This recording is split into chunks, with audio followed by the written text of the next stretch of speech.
नमस्कार श्रोत्यांनो, आपलं सर्वांचं भगवान राईतकर सर या यूट्यूब चॅनलमध्ये सहर्ष स्वागत आहे। आज आपल्यासोबत गृह उद्योजिका आहेत, त्यांचा आपण परिचय करून घेणार आणि त्यांचा गृह उद्योग कोणता आहे ते सुद्धा आपण जाणून घेणार आहोत। आपल्यासोबत जे आहे त्यांचा परिचय आहे सौ अपर्णा औसा। त्यांचा जो गृह उद्योग आहे तो आहे दोहड व्यवसाय। त्या छत्रपती संभाजीनगर येथील असून त्यांचा हा व्यवसाय नेमका कसा आहे याविषयी आपण माहिती जाणून घेऊ। नमस्कार मॅडम। नमस्कार सर। मॅडम, पहिला प्रश्न असा की दोहड व्यवसाय, दोहड म्हणजे नेमकं काय ते आमच्या श्रोत्यांना सर, सगळ्यात पहिले मी आपलं अभिनंदन करते की आपलं एवढं छान यूट्यूब चॅनल आहे आणि आपले एवढे सबस्क्रायबर आहेत, एवढ्या लोकांपर्यंत तुमच्या माध्यमातून मला पोहोचता येत आहे। त्याच्यामुळे खरंच मनापासून तुमचे मी आभार मानते आणि सांगते दोहड काय। सर, जे माझं व्यक्तिमत्व आहे त्या व्यक्तिमत्वाला भरपूर कांगोरे आहेत। तर एक स्वतःसाठी मी जेव्हा काही गोष्टी घरासाठी घेत होते तर तेव्हा मला एक जाणवलं की ह्या गोष्टी घेण्यापेक्षा आपण जर ह्या स्वतः तयार केल्या आणि इतर लोकांपर्यंत आपण पोहोचवल्या तर ते खूप छान होईल। तर म्हणून मी दोहड वगैरे विकत घ्यायचे।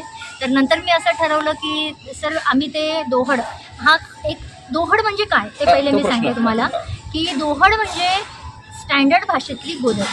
म्हणजे आपल्या पूर्वीच्या काळी काय असायचं की छोटे छोटे कपडे एकत्र करून किंवा आजीच्या साड्या एकत्र करून त्याच्यापासून एक गोदडी शिवल्या जायची आणि ती आपण अंगावर पण घ्यायचो, पांघरूण म्हणून किंवा अंथरूण म्हणून पण आपण ती वापरायचो आणि त्यात मायेची ऊब असायची। परत सगळ्यात महत्त्वाची गोष्ट म्हणजे ते प्युअर कॉटन असल्यामुळे कसलीही शारीरिक आपल्याला इजा होत नव्हती। माझा प्रश्न आहे दोहड आणि गोदडीमध्ये काय फरक आहे? तर ती गोदडी जी होती ती गोदडी होती आईच्या आजीच्या सुती जुन्या कपड्यांची। तर दोहड हे कॉटनचंच असतं। तर कॉटनचे जे एक्सपोर्ट क्वालिटीचे मोठे मोठे तागे असतात उरलेले, तर ते तागे आपण घेतो आणि ते तागे घेतल्यानंतर ते कसेही कापले असतात, त्या उरलेले तुकडे असतात, तागे असतात, तर ते आपण घेतो आणि बचत गटांच्या बायकांना देतो, त्यांना आपण फ्रील पुरवतो आणि ते तागे असे व्यवस्थित चौकोनी त्या बायका शिवतात, त्याला छानशी फ्रील लावतात आणि ते आपण मग व्यवस्थित लोकांना देतो आणि ते बघताना ते खूप सुंदर दिसतं। कारण गोदडी ही वेगवेगळी थिगळ लावलेली असायची, पण हा एकच प्रकारचा कपडा असतो, फक्त तो अखंड नसतो, तर तो शिवलेला असतो वेगवेगळे तुकडे आणि तो तुम्हाला प्रथम दर्शनी असं वाटत नाही की ह्याला जॉईंट आहेत। तर जॉईंटच्या कपड्यांची गोदडी एक संध त्याला म्हणतात दोहड। मला सांगा, दोहड व्यवसायाची संकल्पना व कल्पना तुमच्या मनामध्ये आली कशी? त्याचं काही कारण काय? त्याचं कारण एक असं होतं की पांघरायला लोकांना लागतंच। म्हणजे 12 महिन्यांपैकी 8 महिने आपण अंगावर काहीतरी पांघरून घेतो। कुणी सोलापुरी चादरी घेतं, कुणी कॉटनचं काही घेतं, पण माझ्या एक निदर्शनास आलं की ह्या ज्या चादरी असतात या चादरी काही दिवसांनी ठेवणीतल्या त्यांना वास येतो कुबट आणि त्या पाण्यामध्ये जड होतात आणि पाण्यामध्ये मग महिलांना किंवा इतर जणांना धुताना त्रास होतो।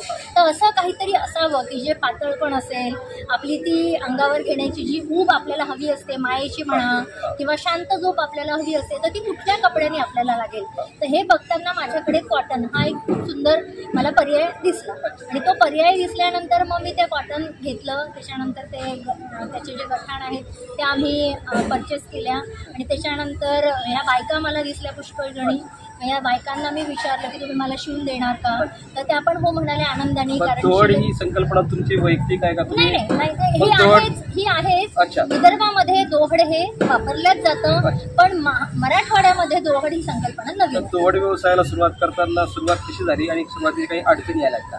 हो, अर्थात, कारण दोहड हा प्रकार लोकांना दोहड हे नाव घेताच येत नव्हतं पहिले तर, आणि त्याच्यानंतर त्यांना असं वाटायचं दोहड म्हणजे काय, दोहड म्हणजे काय। मग माझ्या स्टॉलवर येणाऱ्या प्रत्येकाला मी ते उघडून दाखवायची की कॉटनचा कपडा आहे, हा मी जोडलेला आहे, त्याला छान फ्रील लावलेली आहे आणि अतिशय कमी किमतीमध्ये आपण तो लोकांपर्यंत देतो।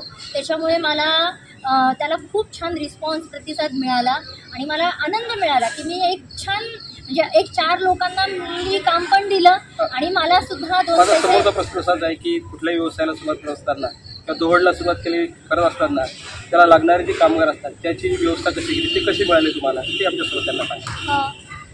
ॲक्च्युली हे मी जेव्हा विदर्भात, माझं मूळ विदर्भात, तर मी विदर्भात गेले तेव्हा मला माहितीच होतं की मला कुठून मिळू शकतं। तर मी फक्त तिथल्याच लोकांना, मी इथे व्यवसाय इथे नाही आणला, मी अजूनही तिथल्याच लोकांना काम देते आणि तिथून मी ते इथे करते। अच्छा, मला सांगा, व्यवसाय डेव्हलप करत असताना ॲडव्हर्टाइजमेंट महत्त्वाची असते, मग तुम्ही लोकांपर्यंत ॲडव्हर्टाइजमेंट कशा पद्धतीने केली, तुमचा तो एक सिस्टीम कशी आहे? नाही, खरं सांगू का, तर जे चांगलं काम माणूस करतो ना त्याला प्रसिद्धीची गरजच नसते.